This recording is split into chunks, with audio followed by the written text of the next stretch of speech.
person on this planet should be in absolute awe of Albert Einstein. He was a once-in-a-lifetime freak of nature. This one man used pen and paper and a massive imagination to figure out that light moves at a constant speed, that planets bounce, and eventually acknowledged that the whole shebang had a definite beginning.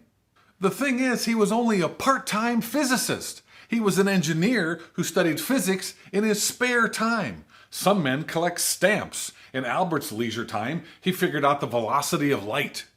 And if you need to respect him more, here's a not-so-fun fact about Albert Einstein. Because Mr. Einstein was Jewish in an Aryan-based society in pre-World War I Germany, he wasn't allowed to work in any of the local labs. He was relegated to the theory rooms along with the other Jewish physicists. Here's where it gets good. See, Albert's sweet spot was using his imagination.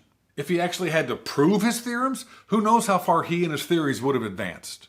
But because all he could do was brainstorm, he pondered his way to the theory of relativity. To use a biblical reference, his oppressors intended it for evil, but God intended it for good. Einstein acknowledged that the universe must have had a beginning, and in his words, the presence of a superior reasoning power. So at a time when people had to crank their cars to get them to start, and movies were silent, this one upstart with crazy hair and one suit looked up in space and figured out more than anybody in the history of the world has ever figured out.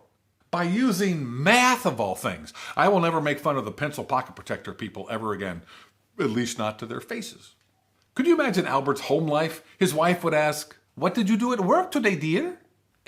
Nothing much. Figured out that dense objects cause lesser dense objects to oscillate. They affect the time-space fabric.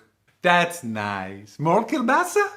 As a side note, Einstein actually proved his theory of relativity by marrying his cousin. Ba-dum-bum. Fun fact, the theory of relativity has gone from a 10% possibility of error to 0.000001% chance of it ever being proven wrong.